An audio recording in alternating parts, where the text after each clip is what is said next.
I'm dedicating the 13th day of Black History Month to white saviors because I, the doctor, professor, philanthropist, gynecologist, veterinarian, cafeteria lady with the big double D titties that serves you that slop on Mondays, professional dog walker, bacon, onion ring, and dildo expertise extraordinaire connoisseur, the first black transphobic wizard to exist in the Hogwarts universe, according to Twitter, and the sexiest black YouTuber, I care about you. I'm tired of seeing you look stupid, and I want you to succeed so that the next time you interact with a marginalized person indigenous of color, you don't look like somebody who's trying to suck them up. I understand that over these past 4, maybe 5 years, you're learning new terminology. You're learning the word oppressor. You're learning about supremacy. You're learning about privilege. You're learning about all these things from people who are either the same age or younger than you, trying to bully you into understanding that you're always going to be the problem because of your skin color. But I want you to understand, me, a black person, an indigenous person of color, I'm marginalized. I'm always supposed to be in fear that a cop is going to shoot me if I sit next to them.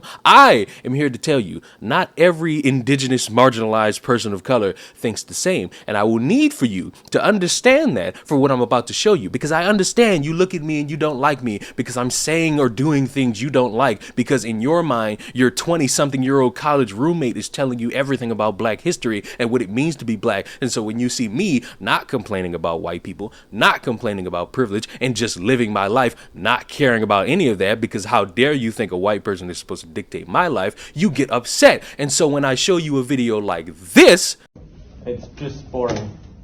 Well, you can bore your way out of here if you want. No, I'm here to distract. We're adults, are we not? Are we adults? We just don't support this kind of topic. We don't want this on our college campuses. You are miseducating the people. But when you come in here, and you lie about the way that our society should be, when you come in here and you spread this type of shit, it's what makes these generals bad. It's what causes the things that you're complaining about. Your beliefs actively make the world unsafe for people who are just trying to live in it. It's not opinion-based. It is fact-based. You can do the research yourself. I promise you that. Aren't you supposed to uplift black voices? Whoa! Isn't that what you're supposed to do? What? Wait, hold on. We all. Now he's got nothing to say. No, you want to play the game? Let's play the game, baby. Let's play the game. I'm not here to play the game. I'm here to disrupt. You gotta understand that. Are you not trying to shut down my voice? That's the point of me being here. Are you supposed to uplift black voices? Of your political opposition. Are you supposed to uplift black voices? Let me hear. Not in every situation. You tend to understand that you have no significant power. I understand. You want to feel as though you're saving the world. I know you feel as though you hold some type of power standing up, wearing all black, thinking you look fashionable, but you look like a weirdo. You're trying to silence a black voice. That's the exact same thing your TikTok buddies told you shouldn't be doing. Why what happened at the Oscars is not something white people need to speak on right away. There is so much nuance and complexity and layers that you will not be able to understand through your white experience without education and listening to specifically black women, which we all know many people don't. So when you share your perspective or your education on what you perceive to have happened last night, it's coming through your white lens, which has you on a place of moral high ground, lacks understanding of black trauma, has such an emphasis on this binary of who is good or who is bad, centers violence, only actually continues to minimize black women and their pain, and most annoyingly, continues to center yourself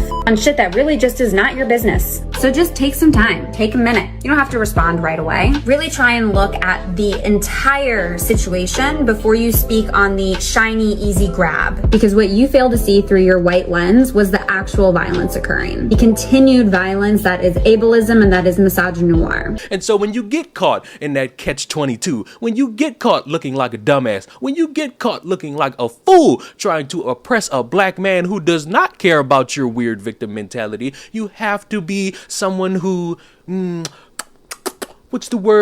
checks their privilege. Because what gives you the right to silence somebody who's saying something you don't agree with? Oh, pick yourself up by the bootstraps? Oh, I don't like that. Oh, believe in yourself? Oh, don't believe in this weird victim mentality? Are you trying to tell me that all black people are supposed to think the same, little white savior?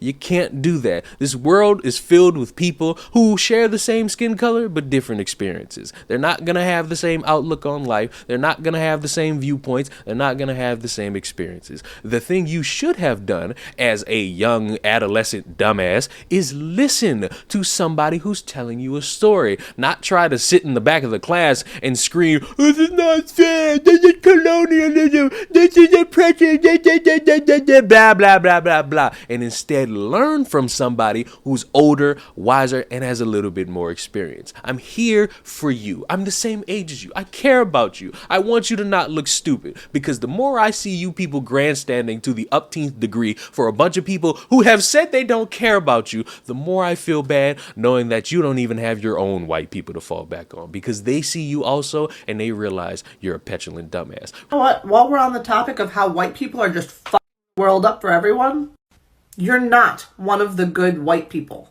There are no good white people. There are only anti-racist white people and racist white people.